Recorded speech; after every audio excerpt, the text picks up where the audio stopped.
Hello बच्चों, आज हम आप सभी के समक्ष लेकर आए हैं संधि। आज कुछ बच्चों की मांग हुई है कि सर संधि बता दीजिए, तो आज हम संधि के बारे में बताने जा रहे हैं। आप सभी लोग ध्यानपूर्वक देखिए, बहुत ही आसान ट्रिक से संधि समझाएंगे। तो आइए सबसे पहले संधि के बारे में जानें। संधि की परिभाषा क्या होती है? दो वर्णों के परस्पर मेल से उत्पन्न विकार को संधि कहते हैं।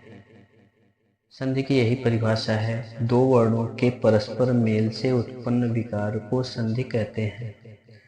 अब आ गई संधि के प्रकार की बात। तो आप सभी जानते भी होंगे कि संधि तीन प्रकार की होती है।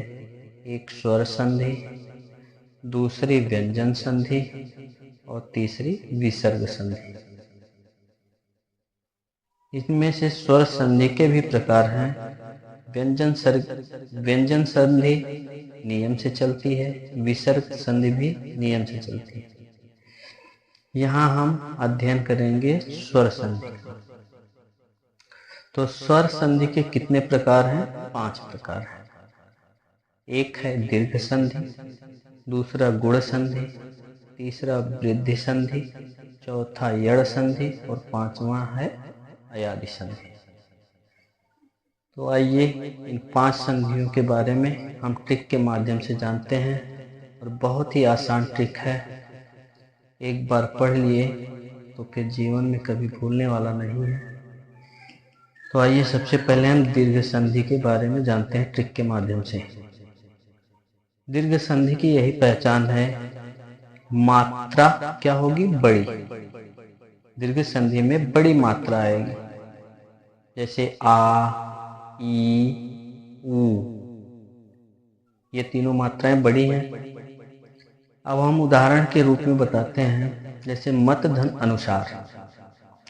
यहाँ आ गया मतानुसार, यहाँ आ की मात्रा लगी, यह कौन सी संधि होगी? दीर्घ संधि होगी। दूसरा उदाहरण है रजनी धन ईश, और यहाँ जब हम इसको जोड़ेंगे तो रजनीश होगा। यहाँ भी कौन सी मात्रा हुई? बड़ी की मात्रा। तीसरा उदाहरण है बच्चों भू धन ऊर्जा, इसको जब हम जोड़ेंगे तो भूर्जा होगा। यहाँ भी बड़ा ऊ की मात्रा है। तो दीर्घ संधि की सबसे बड़ी पहचान यही है कि जो भी मात्राएं जुड़ करके जो भी मात्राएं आएंगी वो बड़े होंगी, आ, ई, ऊ के रूप में। दूसरा संधि है बच्चों गुण संधि। इसमें इसकी पहचान है एक मात्रा। एक मात्रा का मतलब ये एक डंडी जो ऊपर है इसमें भी, और एक डंडी इसमें भी है। ये ए की मात्रा है और ये ओ की मात्रा है। जहां पर जोड़ने के बाद एक डंडी वाली मात्रा चाहे ए आए चाहे ओ आए, वहां पर गुण संधि होता है। जैसे उमा धन ईशा, इसका जब हम संधि करेंगे, इसको हम जोड़ेंगे तो उमेश आएगा। माँ पर कौन सी मात्रा है? एक की मात्रा है, एक ही डंडी है। दूसरा है उदाहरण महाधन उदय। महाधन उदय, अब यहाँ भी जब हम इसको जोड़ेंगे तो क्या आया? महोदय। वो की मात्रा है, जिसमें इसमें भी एक ही डंडी है। तो गुण संधि की पहचान है बच्चों, जिस संधि के ऊपर, जिस शब्द के ऊपर एक डंडी की मात्रा हो या ए और ओ की मात्रा हो, वह गुण संधि होता है। तीसरा संधि है वृद्धि संधि। अब वृद्धि संधि में दो मात्रा होगी। इसकी पहचान यही है बच्चों, दो मात्रा। अब यहाँ देखिए, यहाँ गुण संधि में एक डंडी थी और वृद्धि संधि में दो डंडी, यानी डबल मात्रा।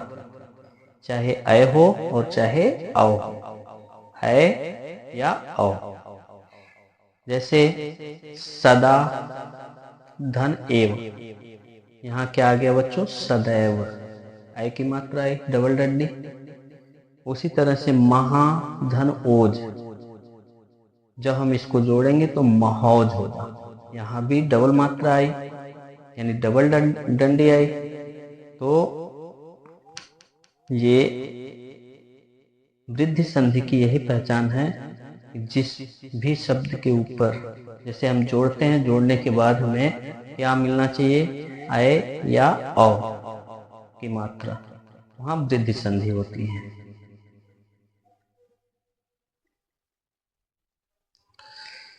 अब आइए बच्चों चौथी संधि के बारे में अध्ययन करें। चौथा संधि है यड़ संधि। जब कभी य, व और र के पहले आधा अक्षर आए, जब कभी य, व और र के पहले आधा अक्षर आए तो वहाँ यड़ संधि होती है। यड़ संधि की यही पहचान है, य, व और र के पहले आधा अक्षर आए। जैसे प्रति धन एक, प्रत्येक, य के आगे आधा त आया, प्रत्येक यड़ संधि हुआ। सु धन आगत, जोड़ेंगे तो स्वागत होगा, वा के आगे स जुड़ा, आधा स जुड़ा, तो यहाँ भी यड़ संधि होगा। पितृ धन आज्ञा, पित्राज्ञा, र के आगे त है तो पित्राज्ञा, यहाँ भी यड़ संधि होगा। मात्राज्ञा होगा, वहां भी यड़ संधि होगा। पित्र आदेश होगा, वहां भी यड़ संधि होगा। तो जब कभी य, व और र के पहले आधा अक्षर आए तो वहां यड़ संधि होता है बच्चों। पांचवा संधि है अयाद संधि। अयाद संधि की यही पहचान है कि इसमें ए, ऐ, ओ और औ की मात्रा नहीं आती है। ए, ऐ, ओ और औ की मात्रा, ए, ऐ, ओ और औ की मात्रा नहीं आती है, पहली पहचान। दूसरी पहचान यह है कि अधिकतम 3 अक्षर होते हैं, जैसे गगन, पवन, भवन, इस तरह से आते हैं, जिनकी 2 पहचान है। अयाद संधि की 2 पहचान, एक तो उसमें ए, ऐ, ओ और औ की मात्रा नहीं आएगी, दूसरी पहचान यह है कि वह अधिकतम 3 अक्षर के होंगे। तो आइए अब हम आप सभी को इन ट्रिक के आधार पर कुछ प्रश्न देते हैं, जिनको आप कमेंट बॉक्स में लिख कर भेजेंगे कौन कौन सी संधि है। इन संधियों के नाम कमेंट बॉक्स में कमेंट करके बताएं। भोजन धन आलय, महाधन आत्मा, कवि धन ईश्वर, हरि धन ईश, नर धन इंद्र, महाधन ईश, नर धन ईश, महाधन उत्सव, जेड़ धन उद्धार, यदि धन अपि, अधिधन आय, मनुधन अंतर, पितृधन आदेश, एक धन एक, मम धन एव, सदा धन एव, महाधन औषध, महाधन औदार्य, ने धन अन, भो धन अन, पो धन अन, धौ धन अक और पौ धन अक। इन सभी को आप सभी लोग यदि समझ में आ गया हो तो कमेंट बॉक्स में जरूर लिखेंगे। धन्यवाद, आज के लिए इतना ही काफ़ी है।